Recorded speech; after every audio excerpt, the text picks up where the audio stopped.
সতীনের ভেজা চুল প্রতি সকালে দেখতে হয় ইসমার। স্বামী রাহাত দ্বিতীয় বিয়ে করেছে, 3 মাস হলো। ইসমার কষ্ট কেউ দেখেও দেখে না। রাহাত দ্বিতীয় বিয়ে করার পরের দিন ইসমার সামনে নিজের সদ্য গোসল করা ভেজা চুল আর ঘাড়ে গলায় নখের আঁচড় নিয়ে আসতে দ্বিধাবোধ করলেও এখন যেন এসব কিছুই না। সময়ের সাথে সাথে ইসমার সাথে রাহাতের দূরত্ব একটু একটু করে বাড়ছে। রাহাত খবর নেয় না তার। প্রথম স্ত্রী ইসমা, যাকে রেখে সে দ্বিতীয় বিয়ে করতে চায়নি, সে এখন কিভাবে রাত পার করে, কিভাবে এখানে পড়ে আছে। এই অভাগী মেয়েটার নাম ইসমা খাতুন। রাহাত হলো তার প্রাণ প্রিয় স্বামী। 7 বছর দাম্পত্য জীবনে বাচ্চা না হওয়ার দোষে সতীনকে দিতে হলো তার বাস করা ঘরটি এবং তার স্বামী। রাহাত জানে ইসমা মরণ যন্ত্রণা নিয়ে দাঁত কামড়ে আছে তার বাড়িতে। এরপরও রাহাত কিছুই বলতে পারে না ইসমাকে। ইসমার কাছে সে অপরাধী, বড় অপরাধী। ইসমাকে রাহাত ছাড়তে পারবে না। দ্বিতীয় স্ত্রীর ঘরে সন্তান আসলেও ইসমাকে রাহাত ছাড়বে না। ইসমার সাথে এই 7 বছর সুখের সাথে কাটিয়েছে, চাইলেও সেই সময়গুলো ভুলতে পারবে না। রাহাত প্রথমে ইসমাকে কষ্ট দিয়ে বিয়ে করতে চায়নি। মা বোন সকলে চাপ দিতে লাগলো বংশের ওয়ারিশ আনতে, আরেকটা বিয়ে করতে। তাদের মতে ইসমা হলো বন্ধা। বন্ধা নারীর ঘরে বাচ্চা আসবে কি করে? প্রতিনিয়ত শাশুড়ি, ননদ, ননাস বিষাদের কথা শোনাতো। রাহাতকে সকাল বিকাল উঠতে বসতে বলতো বিয়ে করার কথা। রাহাত প্রথমে রাজি না হওয়ায় তারা ক্রুদ্ধ হলো নরম অসহায় ইসমার ওপর। বাধ্য করলো স্বামীকে রাজি করাতে। ইসমা গলায় ছুরি চালিয়ে হাজার যাতনা গিলে রাহাতকে রাজি করায় এবং অনুমতি দেয়। রাহাত কথা দিয়েছিল ইসমা ইসমার জায়গায় থাকবে। দ্বিতীয় বউয়ের ঘরে বাচ্চা হলে ইসমাকে বড় মা ডাকবে। ইসমা মানসিক যন্ত্রণা গিলছে বিয়ের 3 বছর পর থেকে। শাশুড়ি বাচ্চা বাচ্চা করে কটু কথা শোনায় সমান তালে, কিন্তু দিন শেষে রাতের বেলায় রাহাতের বুকে মাথা রাখলে কষ্ট অনেকটাই লাঘব হয়ে যেত। রাহাত বলতো একদিন বাচ্চা হবে, এত হতাশ হওয়ার কিছুই নেই। এভাবে 7টি বছর কেটে যায়, অথচ ইসমার কোল আলো করে কোনো সন্তান আসলো না। রাহাতের পরিবারের সুযোগ পেয়ে গেল, ইসমাকে বাধ্য করে স্বামীর দ্বিতীয় বিয়ের অনুমতি দিতে এবং রাজি করাতে। রাহাতের দ্বিতীয় বউ হয়ে আসে রাহাতের খালাতো বোন সুমি। ভঙর ইসমা আরো ভেঙে যায় যেদিন সুমির সাথে রাহাতের বিয়ে ঠিক হলো। ভেতর দিক দিয়ে ইসমা সেই দিন মরে যায় যেদিন রাহাত বিয়ে করে সুমিকে তাদের ঘরে তোলে, যে ঘরে ইসমা আর রাহাতের বাসর হয়েছিল। রাহাতের সাথে শেষ ঘুমিয়েছে সুমিকে বিয়ে করার আগের দিন। ইসমা সারা রাত ঘুমায়নি। রাহাতও সেই দিন অর্ধরাত জেগেছিল ইসমার সাথে। ইসমাকে সান্ত্বনা দিয়েছে। রাহাতের চোখ ছিল খানিক হতাশা।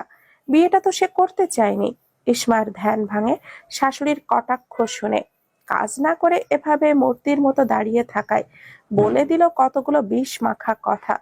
রাহাতের একটা টিনশেড বিল্ডিং।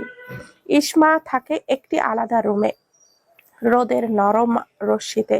সুমি মোড়া পেতে বসে চুল শুকাতে দিয়ে মনের সুখে গান গাইছে। তার মন চাইলে কাজ করে, না চাইলে নাই। কাজ করার জন্য তো ইসমা আছেই। এমনিতেও খালার বাড়ি, সুমির মা শিখিয়ে দিয়েছে ইসমার থেকে কিভাবে রাহাতকে দূরে রাখতে হবে। রাহাত ইসমার কাছে যেতে চাইলে সুমি আটকে দেয়। রাহাত শুধু দিনের বেলায় ইসমার সাথে একটু কথা বলতে পারে। রাহাতের বাজারে চালের ব্যবসা, বড় গোডাউন আছে নিজের। রাহাতের আর কোনো ভাই নেই, তারা 1 ভাই 2 বোন। রাতে গোডাউন থেকে বাড়ি ফিরলে রাহাতের কানে সুসংবাদ হাসে, সে বাবা হবে। সুমি গর্ভধারণ করেছে। রাহাতের মা জরিনার খুশি ধরে না। এত বছর পর বাড়িতে নতুন সদস্য আসবে, তাদের বংশ বিস্তার হবে। রাহাতের চোখে মুখে অজস্র খুশির ঝিলিক দেখতে পেল দূরে দাঁড়িয়ে থাকা ইসমা। আজ যদি সুমির জায়গায় ইসমা থাকতো তবে রাহাত এভাবেই খুশি হতো। রাহাত ঘরে চলে গেল। সুমির মুখে লাজুক হাসি, মনে আলপনা জল্পনা। সন্তানকে হাতিয়ার বানিয়ে ইসমাকে বের করে দেবে অনায়াসে। কত ঢং করে কথা বলতে লাগলো রাহাতের সাথে। রাহাতের খুশি যেন ধরছেই না। হঠাৎ মনে হলো ইসমার কথা, ইসমাকে জানাতে হবে খুশির সংবাদ। উঠে দাঁড়াতে নিলে সুমি হাত টেনে ধরলো। যেতে দিবে না সতীনের কাছে। এখন থেকেই ওই বন্ধার কাছ থেকে দূরে থাকতে হবে, তা না হলে তাদের অনাগত সন্তানের ওপরে খারাপ প্রভাব পড়বে। রাহাত সুমিকে বুঝিয়ে শুনিয়ে ইসমার ঘরে চলে গেল। ইসমা নিরলস ভঙ্গিতে জানালার ধারে দাঁড়িয়ে আছে। অবহেলায় চুলগুলো উঠছে, চোখে নেই কোনো স্বপ্ন, কোনো আশা। বিধ্বস্ত অবহেলিত ভঙ্গুর মানুষের আবার স্বপ্ন কিসের? যাকে নিয়ে স্বপ্ন বুনেছিল সে এখন আরেকজনকে নিয়ে স্বপ্ন বনে। ইসমা তো শুধু এখন তৃতীয় পক্ষ। রাহাত হাসি হাসি মুখে ইসমার সামনে পেশ করলো তার বাবা হওয়ার সুসংবাদ আর এবং সুখময় অনুভূতি। যার কাছে অনুভূতি পেশ করলো তারই কোনো অনুভূতি নেই। ইসমা নীরব চোখে দেখে গেল তার স্বামীর আনন্দ, যা রাহাত এতদিন খুঁজে এসেছে আর পেয়েছে সুমির কাছে। ইসমা বলল, আপনি বাবা হচ্ছেন, আমিও খুশি। সুন্দর হোক আপনাদের জীবন, দীর্ঘ হায়াত নিয়ে জন্ম হোক আপনাদের সন্তান। এতদিন পর আপনাদের সবার মনের আশা পূর্ণ হয়েছে। মিথ্যা হাসি ঝুলিয়ে কথাগুলো বলল ইসমা। রাহাত ধরতেই পারল না ইসমার হৃদয়ে লুকানো যাতনা। রাহাত খুশিতে গদগদ হয়ে বলল, আমার তর সইছে না ইসমা। কবে ছোট বাবুটা আসবে? কবে হাঁটবে? কবে বাবা বলে ডাকবে? আপনার সন্তান আপনাকে আমাকে কি ডাকবে? বড় মা। আগেই তো বলেছি তোমাকে বড় মা ডাকবে। সুমি যদি না চায় ওর বাচ্চা আমাকে মা ডাকুক, তখন? রাহাত ভাবনায় পড়ে গেল। আসলেই তো, সুমি এখনই তাই অনাগত সন্তানের কাছ থেকে দূরে থাকতে হুঁশিয়ারি দিয়েছে। ভূমিষ্ঠ হওয়ার পর কি করবে? রাহাত গম্ভীর মুখে বলল, পরেরটা পরে দেখা যাবে। তুমি সুমির দিকে খেয়াল রাখবে, কি লাগে না লাগে দেখবে। ইসমার কথা একদমই শুদ্ধ। ছোট কাল থেকেই শহরে কেটেছে, সেই সুবাদে কথা একদমই শুদ্ধ সারিতে পরিপক্ক। রাহাত সবসময় ইসমার সাথে ইসমার মতোই শুদ্ধ ভাষায় কথা বলে। গ্রামের অনেকে ইসমার কথায় মুগ্ধ।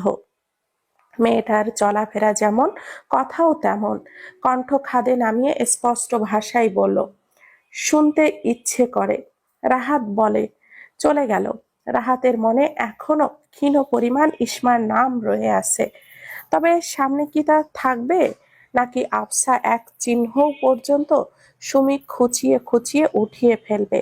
ইসমার ফর্সা গাত্রে মলিন কাপড় জড়িয়ে আছে। আজকাল শরীরের যত্ন নিতে ইচ্ছে করে না। চোখের নিচে কালো দাগের আধিপত্য দেখা দিচ্ছে। ইসমার চোখ দিয়ে অনবরত বৃষ্টির ফোঁটার ন্যায় অশ্রুকণা পড়তে লাগলো। এই বোবা কান্না আল্লাহ ছাড়া কেউ দেখে না। ইসমা বড় আকাশের দিকে তাকিয়ে মুচকি হাসি দিল। তারকারাজির মেলা বসেছে আকাশ জুড়ে। এই আকাশের নিচে কালো অন্ধকার রাত্রিতে কত সুখী দুঃখী মানুষ বাস করে। কেউ সুখে জড়ানো, কেউ দুঃখে জড়ানো। ইসমার জানতে ইচ্ছে করে তার মতো যারা বন্ধা, তাদের সবাইকে ইসমার মতো হেয় প্রতিপন্ন হতে হয়? স্বামীর ভাগ ছেড়ে দিতে হয়? কথায় কথায় বন্ধা শুনতে হয়?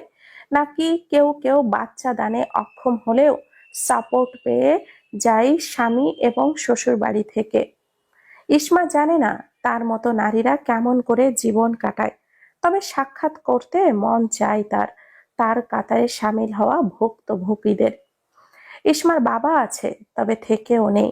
মা তাহিয়া খাতুন আরো অসহায়। স্বামী ছাড়া ভাইদের বাড়িতে থেকে মেয়েকে বিয়ে দিয়েছে। মেয়ের কপালেও সুখ নেই, মায়ের কপালেও নেই। সেই রাতগুলো কোথায় গেল, যেই রাতে রাহাতের উষ্ণতায় মোড়ানো থেকে ভোর হতো রাহাতের সাথে? রাহাত কি একবারও ভাবে না ইসমা কি করে সইছে সতীনের দখলদারিত্ব? নীলগিরি হেলিপ্যাড জায়গায় একটা কালো হেলিকপ্টার ডানা ঝাপটিয়ে নেমে এলো। ভেতর থেকে একজন মেজর ধাম করে দুই পা শক্ত জমিনে রেখে শির দ্বারা উঁচু করে দাঁড়ালো। গায়ে তার ফিটফাট ইউনিফর্ম পরা। ক্যাপটা মাথায় দিয়ে দু হাত মাথার উপরে তুলে টান টান করলো হাতের আঙ্গুলি। পেটানো শরীর ডান পাশে বাম পাশে হেলিয়ে দুলিয়ে সোজা হয়ে দাঁড়ালো। ইউনিফর্মের গায়ে লেখা মেজর ওসামা খন্দকার। ক্যাপ্টেন, চেহারার এই অবস্থা কেন? স্যার, বান্দরবনে অনেক রোদ।